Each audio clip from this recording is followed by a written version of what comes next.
Hello everyone, what's up? VoodooFi1292 here, and this video is going to be another video sort of in my series about my gaming computer.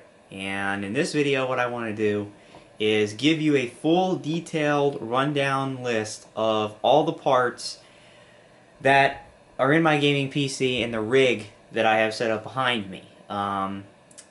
The initial parts, when I showed them off, I didn't have all the parts in to show you. Some of the parts have changed because of different reasons. I've added a crucial part to the computer, and I just want to give a full rundown list of the parts in the computer, the prices of the computer, and all that kind of stuff, just in case you're interested in potentially building a gaming PC.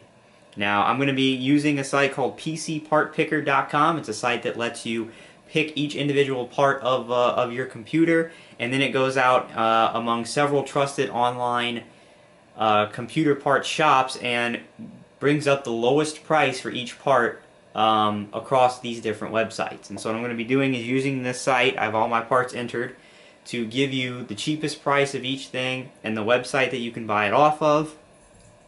This is also how I'm going to let you know the price of the entire computer. Now, I'm going to be giving you two different prices. One price is going to be for everything, including all peripherals, including the monitor, the mouse and keyboard, and operating system.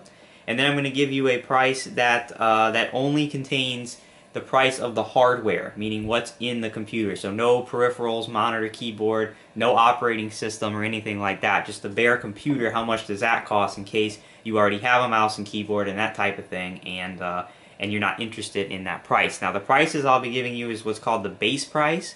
The base price is simply the bare price of the component from the website. So that it does not include the cost of shipping, and it also does not include any sort of mail-in rebates or combo deals that are offered through the site. You can go to PC Part Picker and input these parts, and they will let you know how much shipping is, and they will also fill you in on any combo deals or anything like that. But those change so frequently that I'm not going to give you those numbers. I'm just going to give you the base price for what it costs, and then you can figure out shipping and all that for your own. It's more or less to give you a ballpark figure how much this stuff's going to cost. All right. Before we start, this computer was built in May of 2014. So obviously, this video is being done in June of the same year. So depending when you're watching this video, prices will obviously be different. The hardware will have evolved, and the performance will no longer be up to snuff. So just keep that in mind, the date when you're watching this video. All right. And this computer can handle pretty much any game thrown at it at either ultra or high settings, depending on how graphically intensive the game is, running at 1080p up to 60 frames. More graphically intensive games might only work on high settings if you want those frames, and less graphically intense games will run at ultra settings. A lot of the Valve games like Portal, stuff like that, will run on ultra settings at 60 frames with no problem. So let's get to the parts. I'll tell you each part and a little bit about each part and the price, and we'll go from there. So first off, let's start off with my CPU. My CPU is an Intel Core i5 4670K quad-core processor that runs at 3.4 gigahertz. See if I can pull up a little bit more information for you about this processor. It's an LGA 1150 socket. It's the 4th generation of Intel. Again, it is a quad-core. And it doesn't have hyper-threading in it because it's not an i7. And that's pretty much all I can tell you. Is a K model, so it can be overclocked. I don't personally overclock, but this model can be. I think it's up to over 4 gigahertz. I know this CPU naturally can boost up to 3.8 gigahertz without overclocking. And that's the CPU. It's one of the top-of-the-line i5s at the time I'm making the video. The price, the base price of this CPU is $229. And that is from the website SuperBiz. Again, obviously these prices will all be in US dollars because that is my currency. To cool the CPU, I went ahead and bought the Cooler Master Hyper 212 Evo, which is basically just a tower heatsink. not necessarily necessary for me because I'm not overclocking, but it is a very cheap yet very, very good, reliable aftermarket CPU cooler. And it just makes me feel better that I have even more enhanced cooling in my system, but you may not need this. Is there any other information I can tell you about it? Yeah, it supports a lot of different sockets, a lot of AMD sockets, LGA 1150, 1155, 2011, your sort of common ones. And comes with a fan. I believe it's a 120 millimeter fan. And all these parts, by the way, come very, very highly recommended. Usually over 4.5 out of 5 stars in the reviews. This is one of those parts. Again, this base price is $28.99, and that is from SuperBiz. All right. Now the motherboard we're using an MSI Z87 G45 Gaming ATX LGA 1150 motherboard. So ATX means it's just a standard size motherboard, and it is socket LGA 1150, which is what my CPU is. Again, this is rated a 4.8 out of 5. The chipset is the Intel Z87 chipset. It has 4 240-pin DIMM slots for memory. It supports DDR3 memory. It can hold up to 32 gigabytes of memory. I only currently have 8 in there. We'll get to that. It supports RAID. It supports SLI and Crossfire, which is basically linking 2 video cards together. SLI is for NVIDIA, Crossfire is for AMD. It has 6 SATA 6 gigabit per second ports, which is excellent. It has 1 mSATA port, onboard Ethernet, obviously, and an onboard USB 3.0 header for cases that have USB 3.0, which is most modern cases. All right. The price of that is $134.99, and that is, once again, from SuperBiz. Now, as we get to our memory, all right, we are using the G-Skill Ripjaw series, 8 gigabytes, but I'm getting that through 2 sticks of 4 gigabyte RAM. It's DDR3 1600 memory. Again, rated very highly, 4.8 out of 5 stars from over 100 ratings. Again, as I mentioned, it's 8 gigabytes of RAM. It has a heat spreader on it. This particular RAM is black and red. That just goes with, you know, my color scheme. Really, nothing else there. Oh shit! Sorry, it scared the hell out of me. My freaking keys fell over there for no reason. I'm pretty jumpy. So anyway, just ignore that. So anyway, not too much else to say about the RAM. That goes for $79.99, and that price is from Newegg. One of the parts I added later after I already actually built the computer, but one of my favorite parts of the whole thing is a solid-state drive. I am using the Samsung 840 EVO 250 gigabyte solid-state drive. It is a 2.5-inch drive, so you might need an adapter. But most cases you can just, they have mounting holes to put an 3.5-inch 2.5-inch drive into the 3.5-inch or 3.25-inch, however big it is, normal hard drive trays. Mine came with mounting holes in the case. Again, rated 4.9 out of 5. That's about as good as you can get. Works with SATA 6 gigabit per second and is 250 gigabytes. And the price is 54 cents per gigabyte. And for solid state memory, that is an insanely good price. The price of this thing really can't be beat. The price is $134.99 from Amazon, which is where I bought it. The price of this is just absolutely great. It comes with free software. They call the Samsung Magician software, which comes with a free data migration tool, which allows you to copy your existing hard drive onto the solid state drive, make a complete copy, operating system, everything. It also allows you to optimize your solid state drive through the software for either maximum performance, maximum capacity, or I think maximum lifespan of the hard drive. It's really, really good software.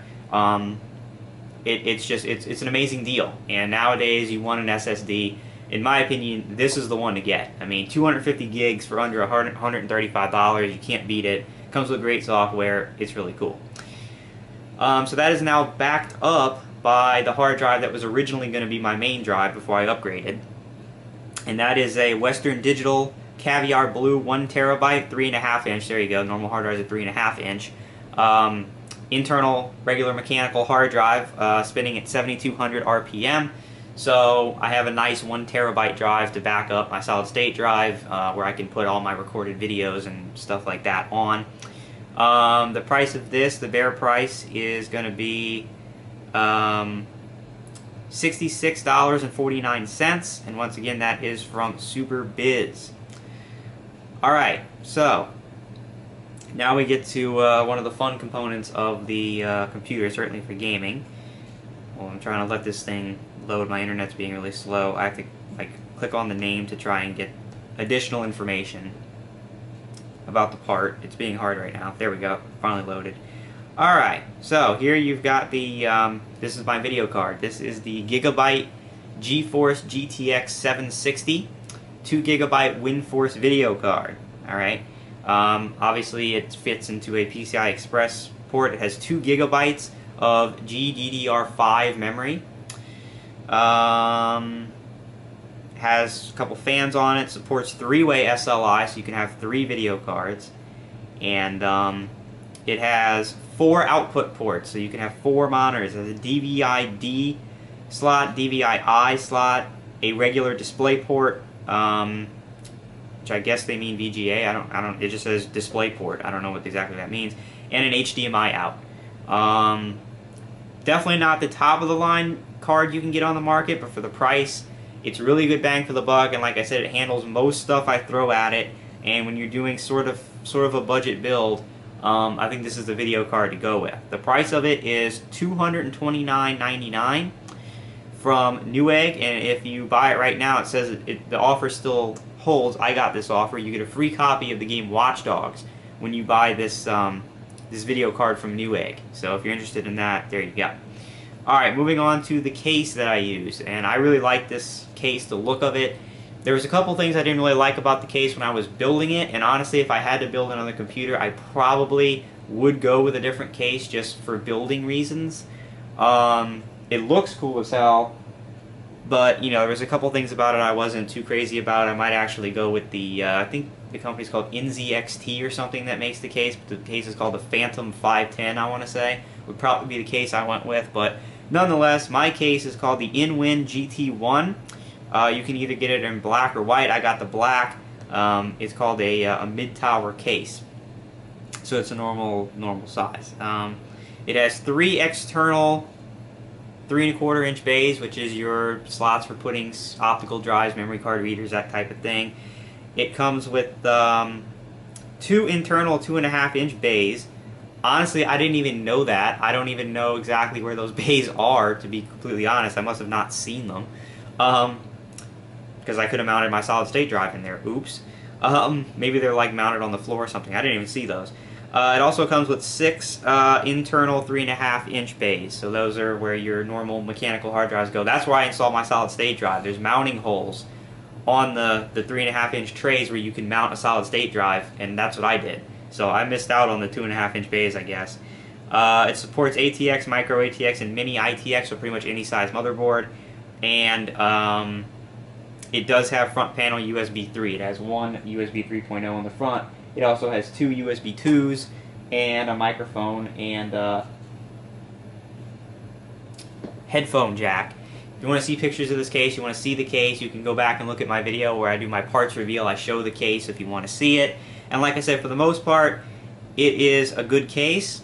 I would probably go with something else in the future just for building reasons. It also has a fan controller on the front, so you can manually control the fans from silent to turbo mode, which is a really nice addition for a case that is very reasonably priced. It's actually also made out of steel, and that's really cool for the price of it.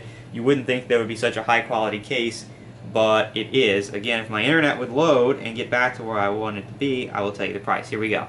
So the price is only $57.99, and that is from Micro Center. Okay, just doing a check on my time.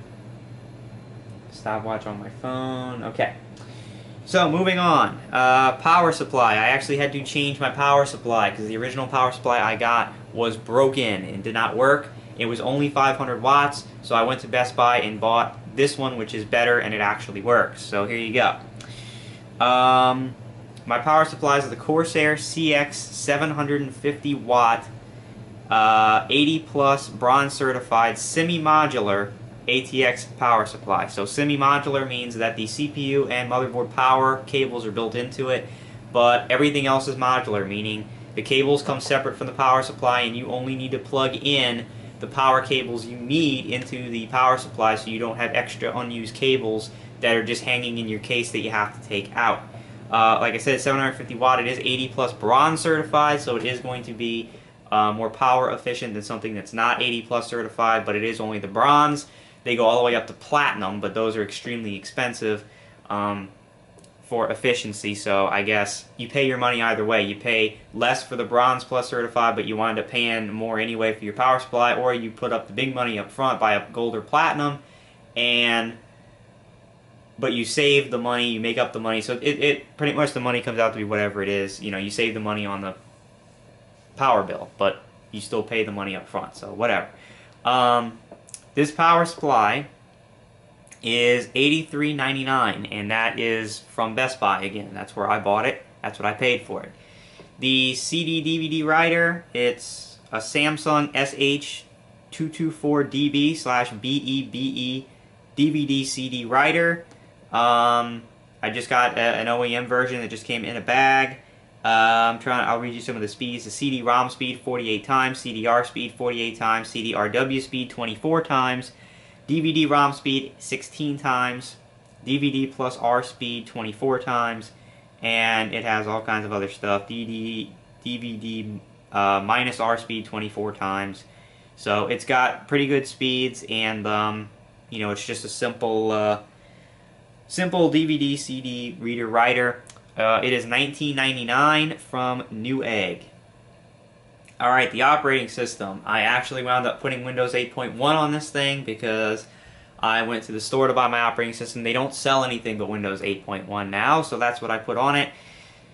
Windows 8.1, the combo 3264-bit package is $104.29 from NCIX US, although I would not recommend buying from this company because that's the company I bought the broken power supply from, and not only did they give me a broken part, but they have been a complete nightmare to deal with the RMA. I've been dealing with them for weeks, and I still don't have my money back. I've told them 3 times that I don't want a replacement power supply. I want my money back because I have a working power supply.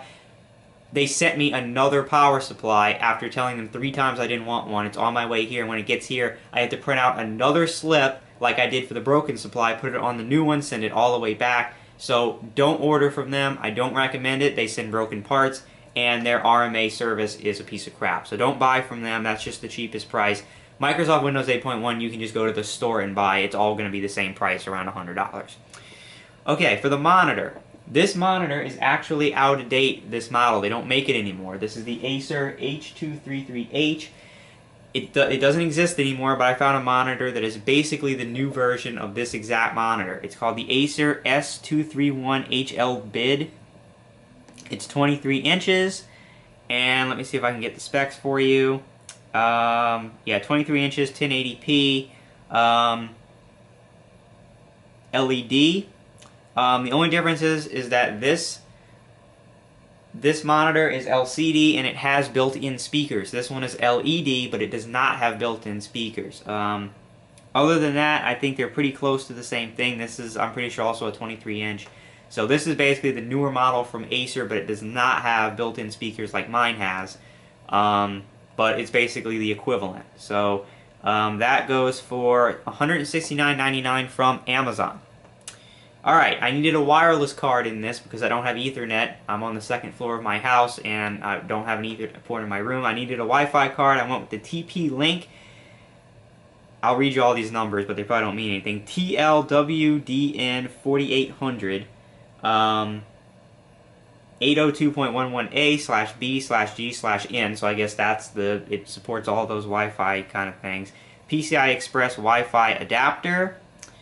It has 3 antennas. This is all kinds of stuff that I don't understand and probably doesn't mean anything to you. But it is a 3 antenna Wi-Fi card. It's rated pretty well. Forgive my dog, I don't know what the hell's wrong with him. He's going crazy. That price is $38.57, and that is from Amazon. Alright, so finally mouse and keyboard. Hopefully my dad tells him to shut up. So, the keyboard I'm using is a Corsair Vengeance K70 wired gaming keyboard. I guess my dad's just gonna let him fucking bark and ruin the video. Okay, cool. This is rated a 4.8 out of 5. And,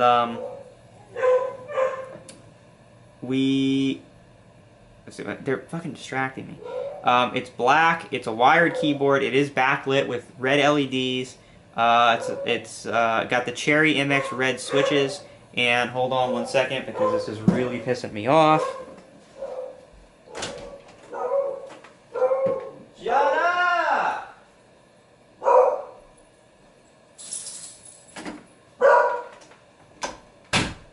Okay. I apologize. Every time I make a video, they want to do that. And they're not going to stop. Good. Okay. So anyway, yeah, it's also programmable. It has programmable backlit keys with red LEDs, and it is really nice. And it goes for $129.99 on Amazon. The mouse is a Corsair Raptor M40 wired optical mouse. It also is black, and the logos and all light up with red LEDs, so it matches the keyboard. And it has an adjustable weight system on the bottom. It's really cool. It goes for $39.99 from Amazon. So, your base total of all the parts I just mentioned, including the operating system, mouse, keyboard, monitor, all that, comes out to be $1,550.23. Okay, now I went ahead and did the calculations for you for just the components of the computer, so the case and everything that goes in it. This does not include Windows, this does not include the monitor, this does not include the mouse, and it does not include the keyboard, but it does include the Wi-Fi card, stuff like that. You may not need a Wi-Fi card, but the price of all the hardware goes for $1,105.97. So again, this build started out being about a $1,000 build, which it was. The only reason that it is over $1,100 now is because I added the SSD.